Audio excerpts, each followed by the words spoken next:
السلام عليكم ورحمة الله وبركاته.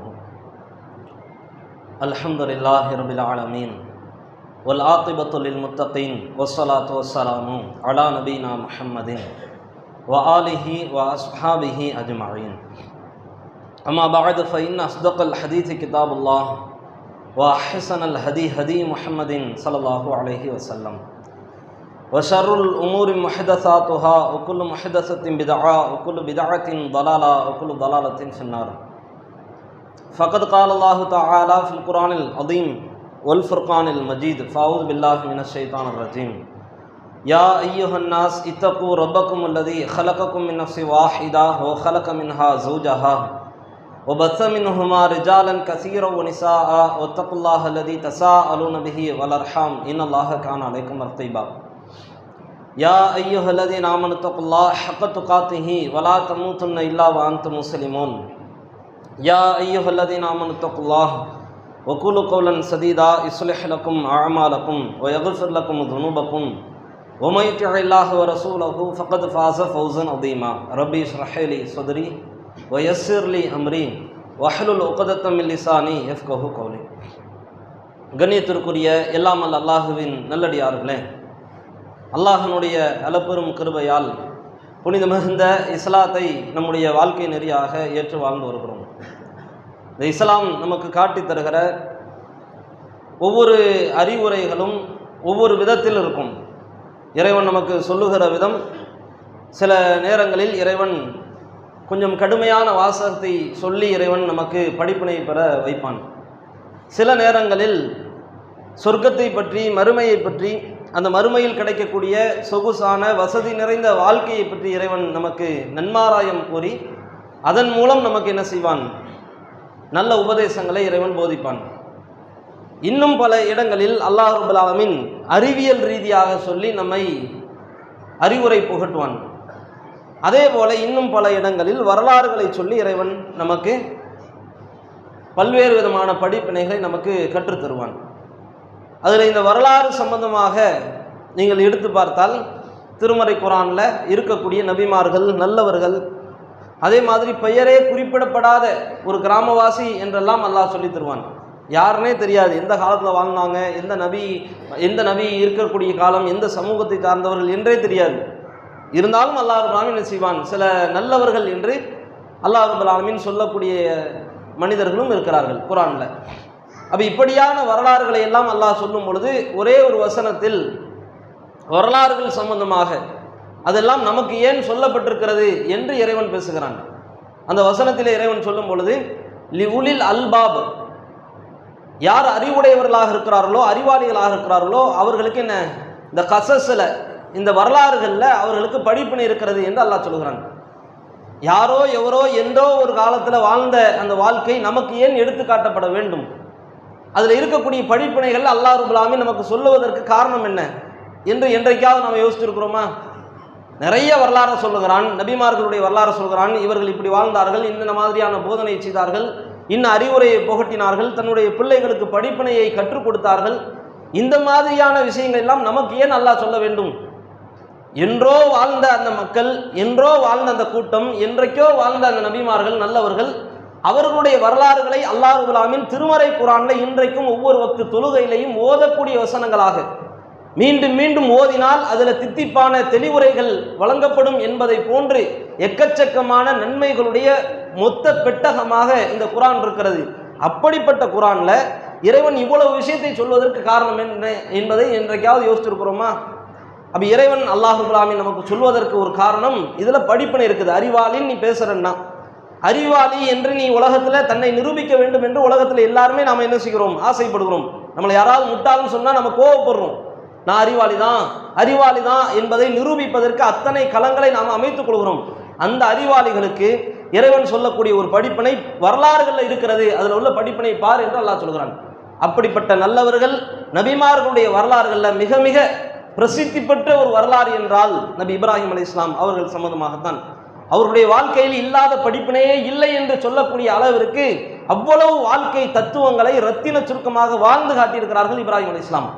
அல்லாஹ் ரப்பல் ஆலமீன் ஏதோ ஆங்காங்கே சொன்ன ஒரு நபி அல்ல, ஒட்டுமொத்த வாழ்க்கையுமே இஸ்லாத்திற்காக சமர்ப்பணம் செய்தவர் இப்ராஹிம் அலைஹிஸ்ஸலாம்.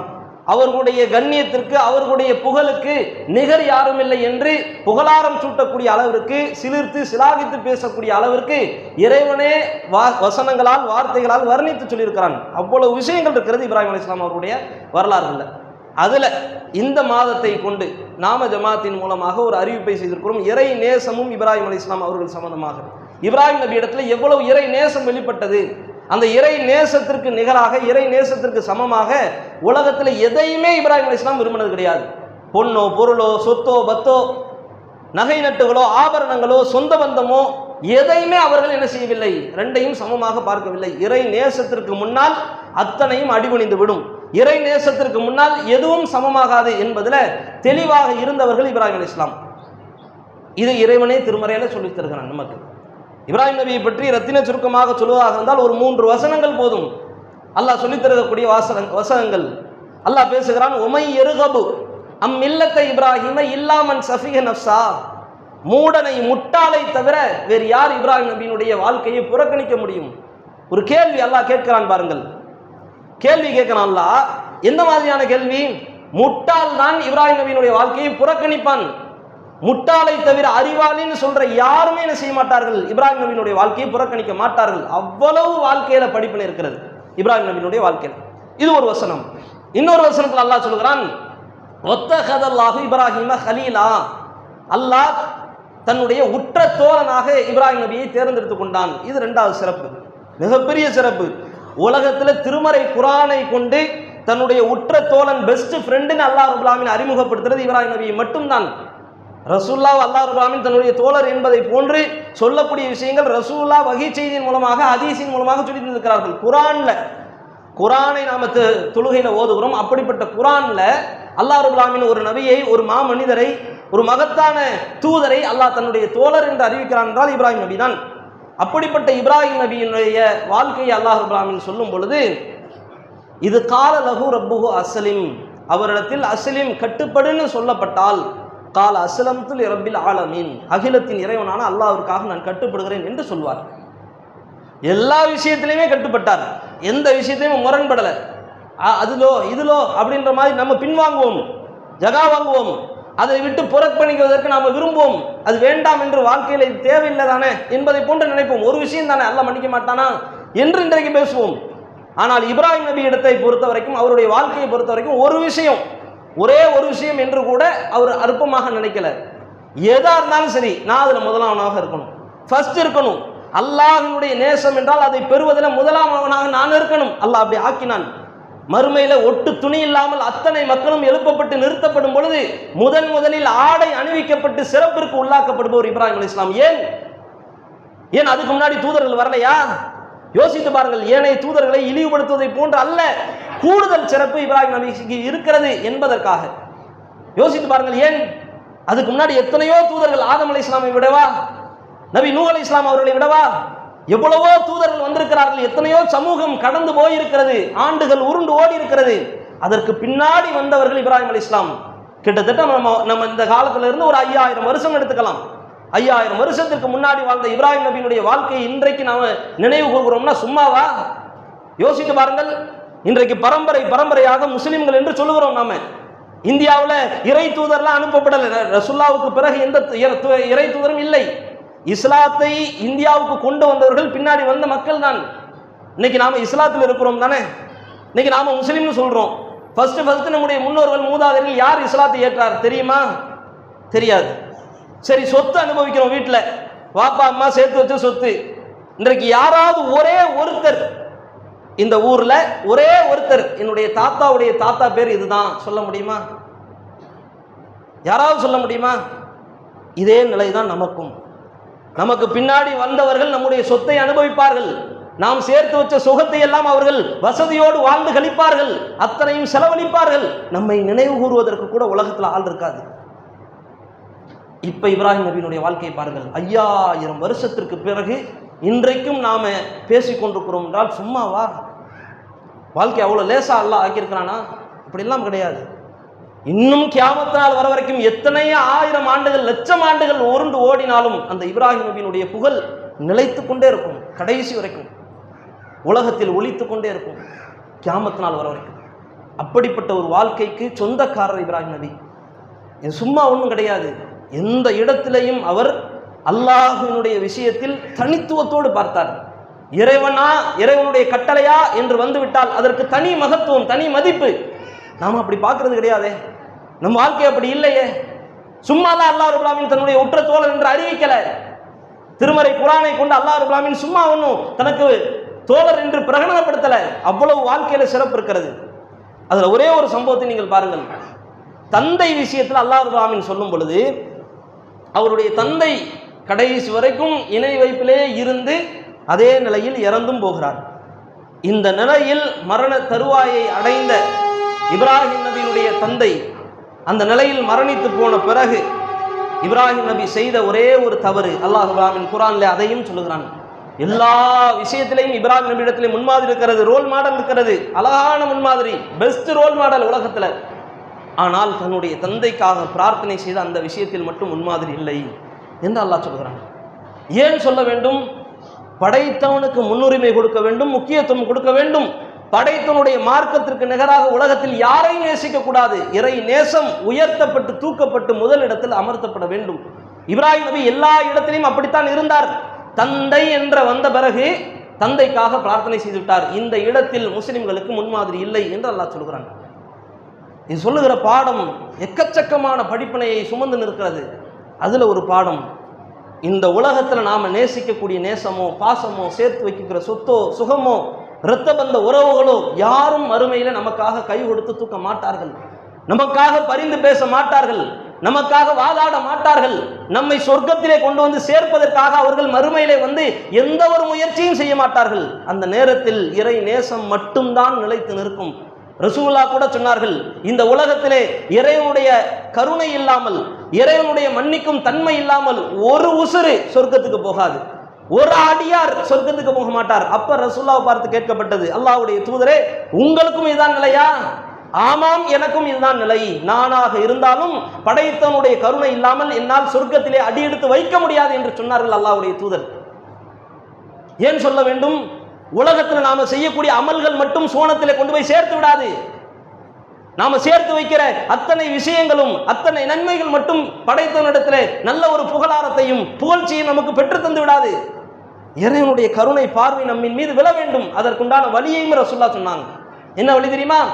ரசூலுல்லாஹ் சொன்ன வாசகத்தை பாருங்கள். அல்லாஹ்வுடைய தூதர் சொன்னார்கள், அல்லாஹ் சொன்னதாக சொல்கிறார்கள். அல்லாஹ் சொல்கிறான், என்னுடைய அடியான் அவன் கூடுதலான வணக்கங்களால் என் பக்கம் நெருங்கி கொண்டு வர வேண்டும். அப்படி என்னுடைய அடியான் வருவான். கூடுதலான நஃபீலான சுன்னத்தான விஷயங்கள்லாம் இருக்குதுல்ல, கடமையான விஷயங்களை தாண்டி தொழுகை, ரமலான் மாதத்தில் நோன்பு, ஜக்காத்து, ஹஜ்ஜி, இது மாதிரியான கடமையான ஃபர்லான விஷயங்களை தாண்டி கூடுதலான அமல்களால் அவன் என் பக்கம் நெருங்கி வர வேண்டும். அப்படி நெருங்கி வர வர வர வர ஒரு கட்டத்தில் நான் அவன் மீது நேசத்தை பொழிவேன். அவன் மீது நான் நேசத்தை பொழியும் பொழுது அவன் கேட்கின்ற செவியாக, அவன் பார்க்கின்ற கண்ணாக, அவன் பற்றுகின்ற கையாக, அவன் நடக்கின்ற காலாக நான் மாறுவேன். அவன் எதை கேட்டாலும் நான் கொடுப்பேன். அவன் இடத்திலே கோரிக்கை வைத்தால் அதை நிறைவேற்றுவேன். அவன் இடத்திலே பாதுகாப்பு கேட்டால் அதை நான் கொடுத்து விடுவேன். அவன் இடத்திலே மன்னிப்பை கேட்டால் நான் மன்னித்து விடுவேன். அத்தனையும் நான் கொடுப்பேன் என்று அல்லாஹ் சொன்னதாக ரசூலுல்லாஹ் சொல்லக்கூடிய ஒரு செய்தி. இது உணர்த்தக்கூடிய பாடம். இறை நேசத்திற்கு இப்ராஹிம் அலைஹிஸ்ஸலாம் எந்த அளவிற்கு முக்கியத்துவம் கொடுத்தார்களோ அந்த முக்கியத்துவத்தால் அல்லாஹ்வுடைய நேசத்தை பெற்று உலகத்திலேயே தன்னுடைய தோழன் என்று இறைவனால் அறிவிக்கப்பட்டாரோ அதே வழியை ரசூலுல்லாஹ் நமக்கு காட்டுகிறார்கள். உலகத்தில் இருக்கக்கூடிய எல்லாரும் இறைவனுடைய அருளையும் இறைவனுடைய அன்பையும் நேசத்தையும் பெற முடியும். என்ன வழி தெரியுமா? கூடுதலான அமல்கள் இருக்கும். இந்த நேரத்திலே எதற்கும் முக்கியத்துவம் இல்லை, எல்லாத்துக்கும் கொடுக்கணும் தான். மனைவிக்கு செய்ய வேண்டிய கடமை இருக்குது, பிள்ளைக்கு செய்ய வேண்டிய கடமை இருக்குது, தாய்க்கு செய்ய வேண்டிய கடமை இருக்குது, தந்தைக்கு செய்ய வேண்டிய கடமை இருக்குது, எல்லோருக்கும் செய்ய வேண்டிய கடமைகள் இருக்குது. இதையெல்லாம் தாண்டி இறை நேசத்திற்கு முன்னால் இத்தனையும் வந்து நிற்கும் என்றால் நாம் இறை நேசத்தை தான் சூஸ் பண்ணணும், தேர்ந்தெடுக்கணும். அதை அல்லாஹ் ரப்பல் ஆலமீன் பார்க்கிறான். அப்படித்தான் இப்ராஹிம் நபி தேர்ந்தெடுத்தார். தன்னுடைய தந்தை விஷயத்தில் அல்லாஹ் ரப்பல் ஆலமீன் ஒரு கண்டனத்தை தெரிவித்தான். இப்ராஹிமே, இந்த பிரார்த்தனை நல்லது அல்ல. தந்தை இறந்து விட்டார் இணை வைப்புல. அந்த நேரத்திலே இப்ராஹிம் நபி பிரார்த்தனை செய்யும் பொழுது அதை தடுக்கிறான் அல்லாஹ், செய்யக்கூடாது என்று. உடனேயே பின்வாங்கி விட்டார். இறைவா, என்னை மன்னித்து விடு, நான் செய்தது தவறு. அல்லாஹ்வினுடைய எதிரி என்று தெரிந்த பிறகு அவருக்காக யாரும் இந்த உலகத்தில் பாவம் மன்னிப்பு தர முடியாது. இறக்கிறதுக்கு முன்னாடி வரைக்கும் கேட்கலாம், இறந்ததுக்கு பிறகு கேட்க முடியாது. யோசித்து பாருங்கள், இப்ராஹிம் நபியினுடைய தந்தைக்கு நேர்வழி இல்லை, இப்ராஹிமுடைய தந்தைக்கு நேர்வழி இல்லை. இப்படிப்பட்ட ஒரு பரிதாப நேரத்திலும் கூட பிரார்த்தனைக்கு கூட அல்லாஹ் அனுமதிக்கவில்லை. அப்ப இப்ராஹிம் நபி எதை தேர்ந்தெடுத்தார்கள்? இறை நேசம்தான் முதன்மையானது, அதுதான் தலையாயது, அதுதான் முக்கியத்துவம் கொடுக்கப்பட வேண்டியது, அதை தாண்டி உலகத்தில் எதுவுமே இல்லை என்று அந்த விஷயத்திலே தெள்ள தெளிவாக இருந்தார். நாம் இருக்கிறோமா?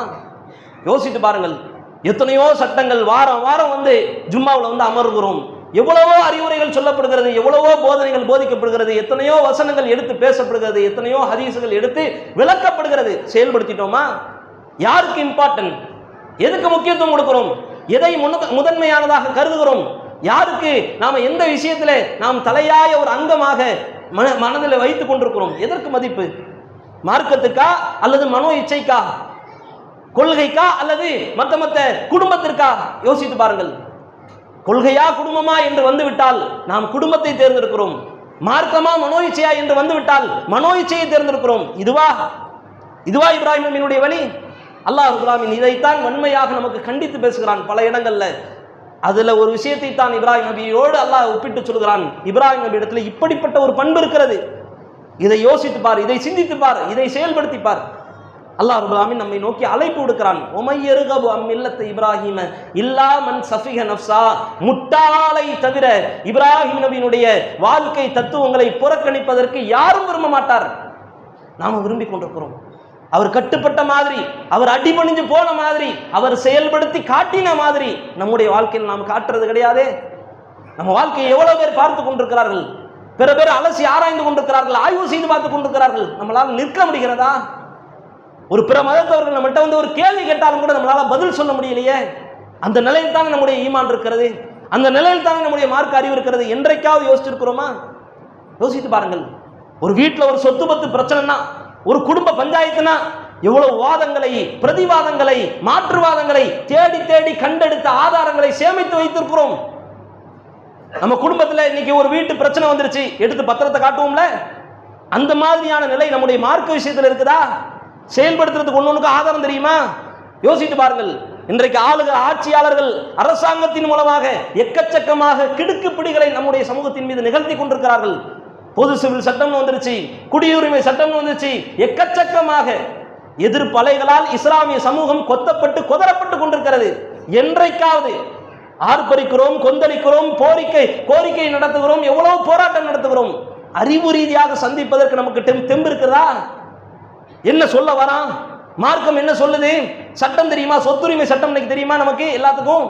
யோசித்து பாருங்கள். அப்ப படைத்தவன் மீதான நேசம் அதிகரிக்கத்தான் மார்க்கத்தின் மீதான ஆர்வம் நமக்கு அதிகரிக்கும். அதை தெரிந்து கொள்ள வேண்டும் என்கின்ற பேராசை நமக்கு ஏற்படும். அந்த ஆவல் இல்லாமல், அந்த ஆவல் அற்றவர்களாக இன்றைக்கு இஸ்லாமிய சமூகம் இருப்பதுதான் வேதனையிலும் வேதனை. நம் சமூகம் இப்ராஹிம் நபி இடத்திலிருந்து ஆயிரக்கணக்கான படிப்பினைகள் எடுக்கலாம். முதன்மையான படிப்பினை இப்ராஹிம் நபி இடத்திலே இறை நேசம் அதிகரித்து இருந்தது. அந்த அதிகரித்து இருந்த அந்த நேசத்தை நாமும் அடைய வேண்டும் என்றால், படைத்தவனை அதிகம் நேசிக்க வேண்டும் என்றால் சும்மா வாயரோடு சொல்லிட்டு போகக்கூடாது. அல்லாஹ் கத்துறதுல மென்று இல்லை, அது எல்லாராலையும் முடியும். பிறந்த பச்சிலும் குழந்தையாலும் கூட முடியும். அல்லாஹ்னு சொல்றதுக்கு நாம செயல்படுத்தி காட்டணும். மார்க்கத்தின் மீதான பிடிப்பு நமக்கு அதிகரிக்கணும். அதற்கு படைத்தவனை முக்கியத்துவப்படுத்தி, படைத்தவனுடைய நேசம்தான் மைய கரு என்று, மைய புள்ளி என்று அதை சுற்றியே சுற்றக்கூடிய, அதை சுற்றியே நம்முடைய வாழ்க்கையை வடிவமைக்கக்கூடிய பண்பு நம்ம இடத்துல அதிகரிக்க வேண்டும். அல்லாஹ் ரப்பல் ஆலமீன் அப்படியான ஒரு வாழ்க்கை சூழலை நமக்கு கற்றுத்தர வேண்டும். ஏன்னா இன்னைக்கு உள்ள அப்படிதான் சூழல் ஆகிப்போச்சு. இன்னைக்கு குடும்பம், கல்யாணம் அல்லது மற்ற ஒரு நெருக்கடியான சூழலை எல்லாம் பார்த்த உடனே நமக்கு ஆட்டம் காணுகிறது. யோசித்து பாருங்கள். இன்றைக்கு இஸ்ரேல் நடத்தக்கூடிய அவ்வளவு பெரிய ஒரு அக்கிரமமான பயங்கரமான செயல்கள், இங்கிருந்து உட்கார்ந்து நம்மளால துவா தானே கேட்க முடியுது? ஒருவேளை அது மாதிரியான சூழல், பாலஸ்தீனத்துக்கு ஏற்பட்ட சூழல் நமக்கு வந்தால் நம்முடைய உள்ளத்தில் இருக்கிற இறை நம்பிக்கை தாக்கு பிடிக்குமா? அந்த எதிர்ப்புகளையும் எதிரிகளை செய்யக்கூடிய அந்த அக்கிரமங்களையும் தாங்கிக் கொள்ளுமா? எது நம்மை காப்பாற்ற போகிறது? யோசித்து பாருங்கள். அப்ப இந்த நிலையில் ரொம்ப ரொம்ப ரொம்ப பலவீனத்திலேயும் பலவீனமாக நாம் இருந்து கொண்டிருக்கிறோம். மார்க்க விஷயத்தில், இறை நேசம் விஷயத்தில். இப்ராஹிம் நபியினுடைய வாழ்க்கை சும்மா வருடத்துல ஹஜ் பெருநாள் வந்தால் நாம புத்தாடை அணிந்து கொள்கிறோம், பெருநாள் தொழுகை தொழுது கொள்கிறோம், குர்பானியை நிறைவேற்றி விடுகிறோம். அத்தோடு முடிந்ததா? அத்தோடு முடிஞ்சிச்சா? அதற்கு பிறகு வாழ்க்கையில் உள்ள தத்துவங்கள், படிப்பினைகள், அறிவுரைகள், போதனைகள் எதுவுமே இல்லைன்னா அப்புறம் எதுக்கு இப்ராஹிம் நபி? அப்புறம் எதுக்கு அந்த தூதரை சும்மா வாயளவுல பேசிக்கிட்டு வாழ்க்கையில செயல்படுத்தலன்னா? இந்த வாழ்க்கையை அல்லாஹ் கத்துறான். அப்ப இந்த வாழ்க்கையை அல்லாஹ் விரும்பல. இதை புரிந்து கொள்ள வேண்டும். சும்மா இப்ராஹிம் நபி இப்ராஹிம் என்று பிள்ளைகளுக்கு பேர் வைக்கிறோம். பேர் வைக்கிறதோட முடிஞ்சிருச்சா? இன்றைக்கு வரைக்கும் அந்த சிறப்புகள் நிலைத்து நிற்கிறது என்றால் வாழ்க்கையை ஒட்டுமொத்தமாக மார்க்கத்திற்கு சமர்ப்பணம் செய்தார். அந்த சமர்ப்பணம் நாம செய்யணும். ஏன்னா இஸ்லாமியர்கள் என்றால் நாம ஏதோ யாருக்கும் கட்டுப்படக்கூடாது, யாரும் எனக்கு சட்டம் போடக்கூடாது அப்படின்னு நினைக்க ஆரம்பிச்சிட்டாங்க. இன்னைக்கு யாரும் என் வாழ்க்கை, மை லைஃப் மை ரூல்ஸ், நான் சொல்றது தான் என் வாழ்க்கையில் இருக்கும், யாரும் என்னை வந்து என்ன செய்யக்கூடாது, கட்டுப்படுத்தக்கூடாது. அல்லாஹ் குர்ஆன்ல கேட்கிறான், அயஹ்சபுல் இன்சானு அன் யுத்ரக சுதா, மனிதன் தான் விரும்பியபடி நடக்க வேண்டும் என்று ஆசைப்படுகிறானா? அவனை யாரும் கட்டுப்படக்கூடாது, கட்டுப்படுத்தக்கூடாது என்று விரும்புகிறானா? அல்லாஹ்வுடைய கேள்வி. பதில் சொல்ல முடியுமா? யாருமே கட்டுப்படுத்தக்கூடாது, யாரும் எதுவும் சொல்லக்கூடாதுன்னா அப்புறம் எதுக்கு மார்க்கம், அப்புறம் எதுக்கு இஸ்லாம்? யோசித்து பாருங்கள். அல்லாஹ் ரப்பல் ஆலமீன் எந்த தூதர்களுக்கு, எந்த நபிமார்களுக்கு சட்டங்களை எல்லாம் வழங்கினானோ அதே இறைவன் தான் நமக்கு சட்டத்தை வழங்கியிருக்கிறான். நமக்கு என்ன சட்டமோ அதே சட்டம் தான் நபிமார்களுக்கு, ரசூலுல்லாஹ்வுக்கு, இப்ராஹிம் நபிக்கு, அத்தனை பேருக்கும் அதுதான் சட்டம். எனக்கு கட்டுப்படு, அவ்வளவுதான். இந்த விஷயத்தில் நாம பேணுதலோடு, முக்கியத்துவத்தோடு அந்த சாராம்சத்தை புரிந்து கொண்டு வாழ்க்கையை சார்பழிந்து வழிநடத்த ஆரம்பித்து விட்டோம் என்றால் எந்த விஷயம் கண்ணுக்கு முன்னாடி நிற்காது. படைத்தவனுக்கு முன்னால் என் நண்பனோ, என்னுடைய அக்காலோ, என்னுடைய அம்மாலோ, என்னுடைய தந்தையிலோ இப்படின்ற மாதிரியான சிந்தனையே வராது. படைத்தவனுக்கு முன்னாடி எல்லாருமே அடிமைதான், எல்லோருமே சமம்தான். அந்த நேசத்திற்கு முன்னால் எதுவுமே நிரந்தரம் அல்ல என்கின்ற சிந்தனை வந்துவிடும். அப்படியான சிந்தனைக்கு உரித்தானவர்களாக நம்முடைய வாழ்க்கையை வடிவமைப்பதற்கு இப்ராஹிம் நபிதான் ஆகச்சிறந்த ஒரு முன்னோடி, ஒரு முன்மாதிரி. அந்த முன்மாதிரியை எடுத்து வாழ்க்கையில செயல்படுத்தக்கூடிய நன்மக்களாக இறைவன் நம் அனைவரையும் ஆக்கி அருள் செய்வானாக.